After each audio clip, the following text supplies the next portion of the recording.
अस्सलाम वालेकुम नाज़रीन, मैं हूं शहजाद अमान। आप देख रहे हैं ASA TV। मेरे पीछे आप देख सकते हैं ये नहर वाली रोड है जो पिछले 4-5 दिन से ब्लॉक की गई थी। पंजाब पुलिस की जानिब से ऑपरेशन जा रहा था यहाँ पे। ये पीछे मेरे मुर्शद चौक है जो कि बिल्कुल क्लियर है, इस टाइम बिल्कुल ही पोस्टर वगैरह नहीं लगा हुआ। और नहर आप देख सकते हैं इस टाइम ट्रैफिक के लिए खोल दी गई है। तो ये पीछे इमरान खान साहब का घर है जो कि इस टाइम जितने भी इंतजाम हैं सारे पंजाब पुलिस के हवाले हैं। जो ताज़ा तरीन अपडेट आपको मैं दे रहा हूँ ज़मान पार्क लाहौर से। आप देख सकते हैं ये सारे जो है ना इस टाइम ट्रैफिक के लिए खोल दिया और जितने भी यहाँ पे पोस्टर थे, कंटेनर थे, उन सबको हटा दिया गया है।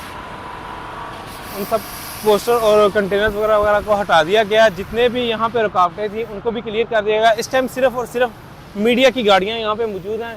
ये पीछे आप देख सकते हैं ज़मान पार्क लाइन 2 का गेट है और उसके अलावा दिखाया जाए तो यहाँ पे सिर्फ पंजाब पुलिस और मीडिया के लोग नज़र आ रहे हैं। इसके अलावा कोई किस्म का कोई भी बंदा पाकिस्तान तरीके इंसाफ का कोई झंडा, कोई पोस्टर, कोई कंटेनर कुछ भी नज़र नहीं आ रहा। ये ताज़ा तरीन अपडेट्स है। ज़मान पार्क का जो ये रास्ता जो क्लियर बंद किया गया था, तमाम रास्ते खोल दिए हैं।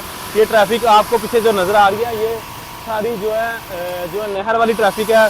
और यहाँ पे लाइटिंग का इंतज़ाम भी मैं आपको दिखा रहा था। जिस तरह क्लीनिंग की गई ज़मान पार्क में, जिस तरह इन रोडों को साफ़ किया, वो भी मैंने आपको दिखाया था।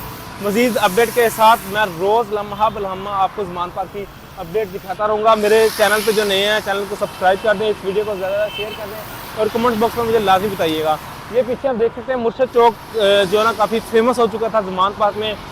जो फारूक गुजर उन्होंने इस चौक का नाम मुर्शद चौक रखा था और यहाँ पे नमाज भी पढ़ी जा रही थी, यहाँ पे खाने वगैरह भी तकसीम किए जा रहे थे ज़मान पार्क में पिछले 6 माह से। तो सारे के सारे जितने भी मामला थे उनको ख़त्म कर दिया गया। अब ऐसा लग रहा है जैसे कुछ था ही नहीं यहाँ पे। मज़ीद अपडेट के साथ दोबारा हाजिर रहूँगा। अपने इस चैनल का ज़रूर ख्याल रखिएगा। अल्लाह हाफिज़।